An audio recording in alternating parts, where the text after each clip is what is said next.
একজোট হলো মধ্যপ্রাচ্যের দুই মুসলিম দেশ ইরান ও ইরাক। এক সময়কার রক্তক্ষয়ী যুদ্ধে লিপ্ত দুই দেশ এখন পরিণত হয়েছে কৌশলগত মিত্রে। সাম্প্রতিক বছরগুলোতে আঞ্চলিক স্থিতিশীলতা রক্ষায় একযোগে কাজ করছে তারা। এই ধারাবাহিকতায় ইরাক স্পষ্টভাবে জানিয়ে দিয়েছে তাদের মাটি বা আকাশসীমা ব্যবহার করে ইরান বা অন্য কোনো প্রতিবেশী দেশকে হুমকির মুখে পড়তে দেবে না। সোমবার তেহরানে ইরানের সর্বোচ্চ জাতীয় নিরাপত্তা পরিষদের সচিব আলী লারিজানির সঙ্গে যৌথ সংবাদ সম্মেলনে এ ঘোষণা দেন ইরাকের জাতীয় নিরাপত্তা উপদেষ্টা কাসিম আল আরাজি। তিনি বলেন, ইরান বা প্রতিবেশী কোনো দেশের বিরুদ্ধে হামলার জন্য ইরাকের ভূমি ও আকাশসীমা কখনোই ব্যবহার করতে দেয়া হবে না। বাগদাদ তেহরানের সঙ্গে স্বাক্ষরিত নিরাপত্তা চুক্তির প্রতিও সম্পূর্ণ প্রতিশ্রুতিবদ্ধ।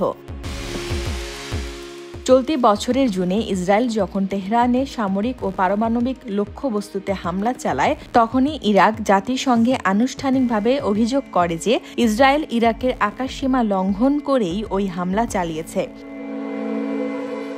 ইরানের নিরাপত্তা পরিষদের সচিব লারিজানি জানিয়েছেন, দুই দেশের আলোচনায় নিরাপত্তার পাশাপাশি অর্থনৈতিক সম্পর্ক জোরদারের বিষয়েও আলোচনা হয়েছে। তার মতে, স্থিতিশীল অর্থনৈতিক সম্পর্কের জন্য দুই দেশের নিরাপত্তা সহযোগিতা আরও গভীর করা জরুরি।